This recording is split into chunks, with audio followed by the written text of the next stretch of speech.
Londres, 1888.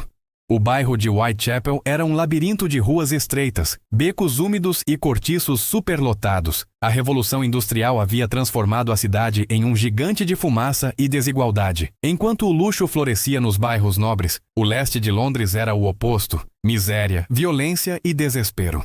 Nas vielas, prostitutas, trabalhadores exaustos e mendigos dividiam o mesmo espaço com ladrões e bêbados. A iluminação a gás criava sombras longas e inquietantes, e o nevoeiro constante dava ao bairro um ar de pesadelo. Era nesse cenário que o medo ganharia um nome que ecoaria por séculos: Jack the Ripper. A história começa na madrugada de 31 de agosto de 1888. Um cocheiro chamado Charles Cross caminhava pela Bucks Row, uma rua escura de Whitechapel, quando viu algo estranho no chão. Ao se aproximar, percebeu o corpo de uma mulher. Seu nome era Mary Ann Nichols, conhecida por muitos como Polly. Ela tinha 43 anos e vivia em abrigos temporários, sustentando-se com pequenos trabalhos e às vezes pela prostituição. O corpo estava brutalmente mutilado. O pescoço cortado, o abdômen aberto, e o assassino parecia ter agido com frieza cirúrgica. A polícia ficou chocada. Era uma violência incomum, mesmo para aquele bairro. A imprensa noticiou o caso com alarde, mas ninguém imaginava que seria apenas o começo. Apenas uma semana depois, em 8 de setembro, outra mulher foi encontrada morta.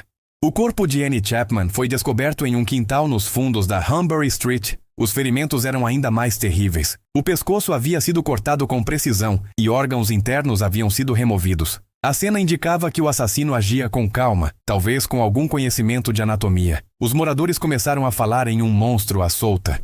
O medo se espalhou como uma neblina densa sobre Whitechapel. A polícia estava perdida. Centenas de interrogatórios foram realizados, mas nenhuma pista sólida surgiu. As patrulhas foram reforçadas e até cidadãos começaram a organizar grupos de vigilância. Mesmo assim, o assassino parecia invisível. Enquanto isso, a imprensa sensacionalista transformava cada crime em espetáculo. Jornais vendiam edições extras com manchetes sangrentas e o público devorava cada detalhe macabro. Whitechapel se tornara o centro do horror. Em 30 de setembro, 2 novas vítimas apareceram na mesma noite. A primeira foi Elizabeth Stride, encontrada na Berners Street. O corte em seu pescoço sugeria que o assassino fora interrompido antes de completar seu ritual. Cerca de 1 hora depois, a polícia encontrou Catherine Eddowes no Mitre Square.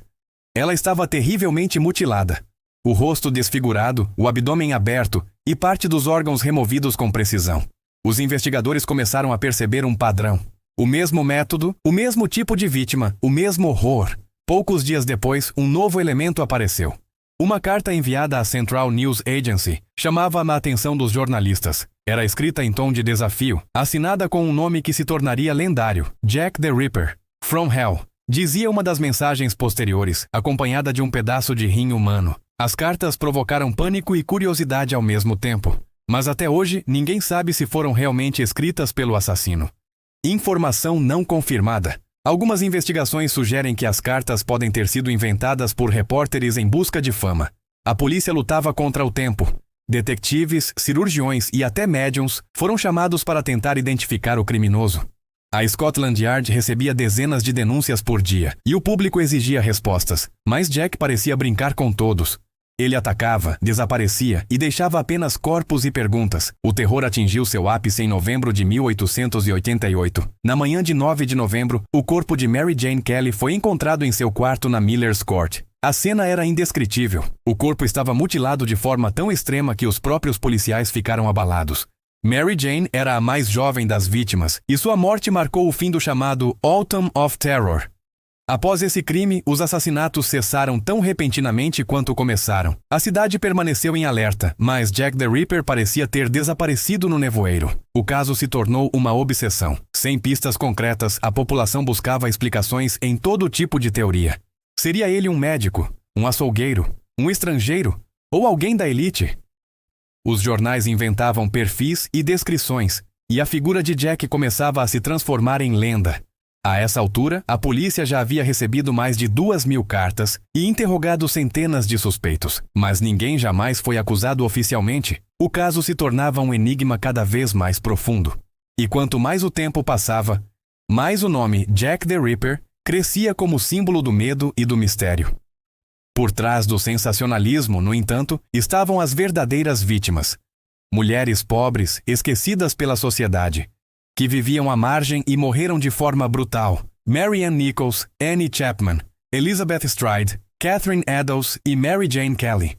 5 nomes, 5 vidas ceifadas em circunstâncias que chocaram o mundo. Enquanto o século XIX chegava ao fim, Whitechapel nunca mais seria o mesmo. As ruas escuras que testemunharam os crimes se tornaram destino de curiosos e pesquisadores, e o nome de Jack the Ripper, mesmo sem rosto, permanecia vivo na imaginação coletiva. Um assassino sem identidade, um mistério sem solução. Mas quem foi ele realmente? Seria possível, depois de tanto tempo, descobrir a verdade? Depois dos assassinatos de 1888, Whitechapel nunca mais dormiu em paz. O medo já não era apenas de um homem, mas do desconhecido. O nome Jack the Ripper estava em todos os jornais, murmurando-se em cada esquina. A Scotland Yard tentava manter o controle, mas a verdade é que o caso já havia escapado das mãos da polícia. A imprensa transformara o assassino em uma figura quase mítica, um fantasma que rondava o leste de Londres. Logo começaram as especulações. Quem seria capaz de tamanha brutalidade e, ao mesmo tempo, tanta precisão? Os investigadores acreditavam que o assassino conhecia a anatomia humana. Os cortes indicavam prática com instrumentos cirúrgicos. Por isso, uma das primeiras teorias apontava para um médico, ou talvez um estudante de medicina. Mas, sem provas concretas, todas as suspeitas pareciam desaparecer no nevoeiro. Entre os nomes mais citados, um dos mais conhecidos foi Aaron Kosminski. Ele era um barbeiro polonês que vivia em Whitechapel. Sofria de problemas mentais e foi internado em um asilo poucos anos depois dos crimes. Documentos da época mostram que a polícia chegou a considerá-lo fortemente suspeito. Décadas mais tarde, uma análise de DNA feita em um chale supostamente ligado ao caso apontou Kosminski como autor dos crimes. Informação não confirmada. Especialistas questionam a autenticidade do chale e a validade científica do exame. Mesmo assim, seu nome continua entre os mais citados nas investigações modernas. Outro suspeito importante foi Montague John Druitt. Ele era advogado e professor, e sua morte misteriosa chamou atenção. Druitt foi encontrado afogado no rio Tâmisa em dezembro de 1888, pouco depois do último assassinato. A polícia acreditava que ele poderia ter tirado a própria vida por culpa após os crimes. Informação não confirmada. Não há evidências diretas que o liguem às vítimas, e muitos historiadores consideram essa teoria improvável. Havia também Walter Sickert, um pintor britânico excêntrico e enigmático. Alguns pesquisadores, incluindo a escritora Patricia Cornwell, afirmaram que ele poderia ser o verdadeiro Jack the Ripper. Cornwell chegou a comprar várias obras e cartas do artista para buscar vestígios de DNA. Mas os resultados nunca foram conclusivos.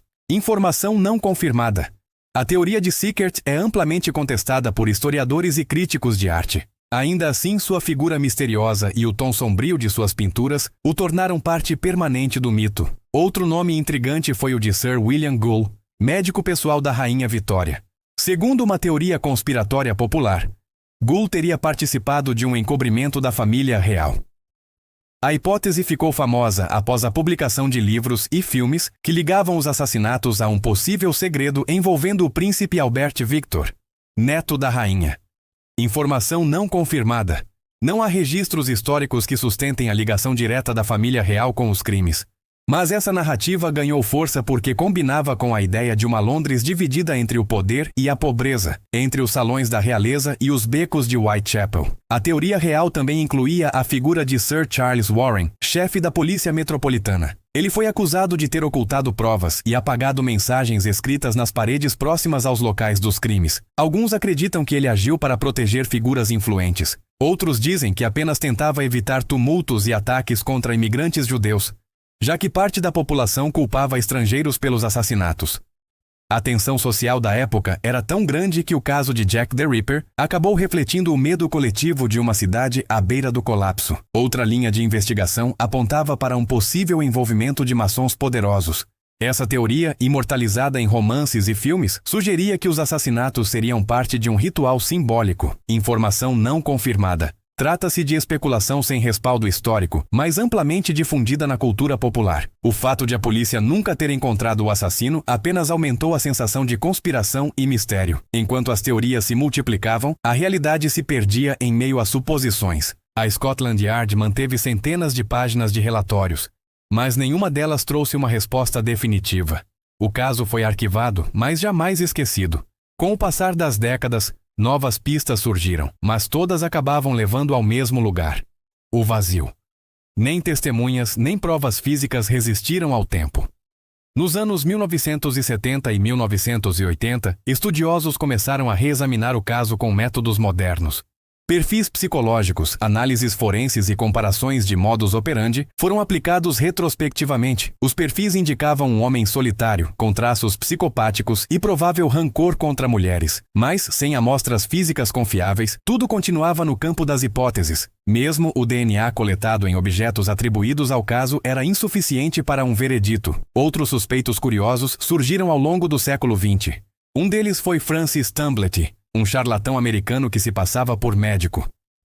Ele era conhecido por odiar mulheres e chegou a ser preso em Londres durante os assassinatos. Fugiu para os Estados Unidos logo após o último crime, o que levantou suspeitas.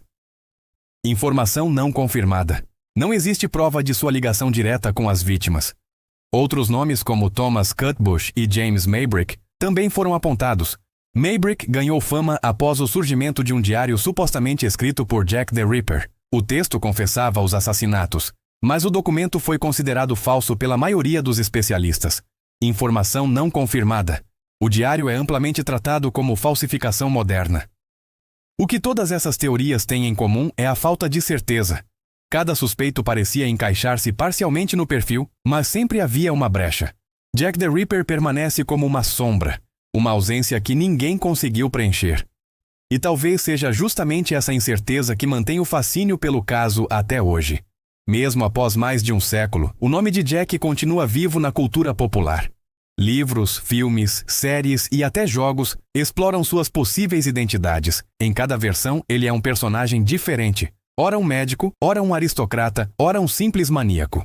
Mas por trás das interpretações permanece a figura real, um assassino que nunca foi pego. E enquanto a verdade não vem à tona, as ruas de Whitechapel continuam ecoando a pergunta que o tempo não respondeu: quem foi Jack the Ripper? O próximo bloco vai explorar como esse mistério mudou a história da criminologia e por que o caso ainda desperta tanto interesse.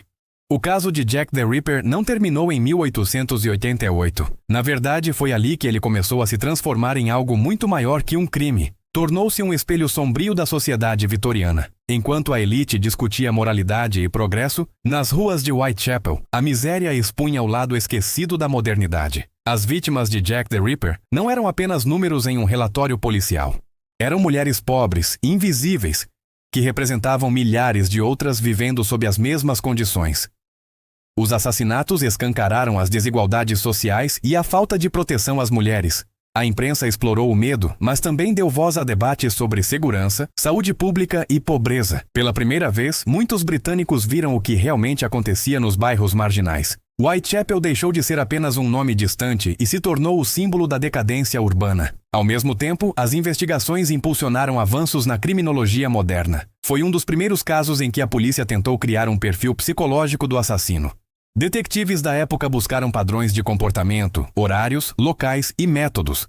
Essas tentativas rudimentares inspiraram técnicas que, décadas depois, dariam origem à análise comportamental usada hoje por unidades de crimes violentos. O termo serial killer ainda não existia, mas Jack the Ripper foi o primeiro caso a reunir todos os elementos do que hoje conhecemos por esse tipo de assassino. O impacto cultural também foi imenso.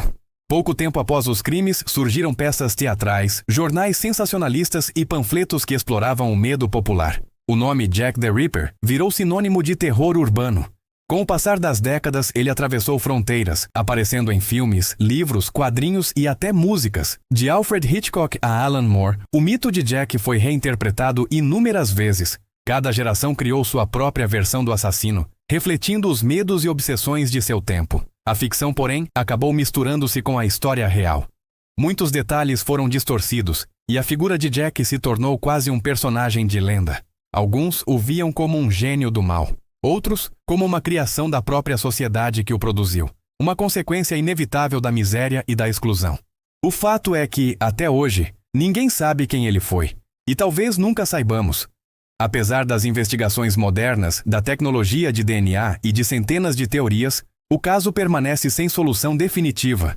O tempo apagou evidências, destruiu documentos e levou consigo testemunhas. O que restou foram fragmentos, relatos contraditórios e a lembrança de um terror que marcou uma era. Mas o que mantém vivo o interesse por Jack the Ripper não é apenas o mistério, é o que ele revela sobre nós. A história mostra que o medo tem poder. Ele molda comportamentos, vende jornais e cria mitos. Jack the Ripper não foi apenas um assassino, mas um símbolo do medo coletivo. Representa o lado escuro das cidades, a violência escondida sob o progresso e o fascínio humano pelo inexplicável. Mais de um século depois, seu nome ainda provoca arrepios.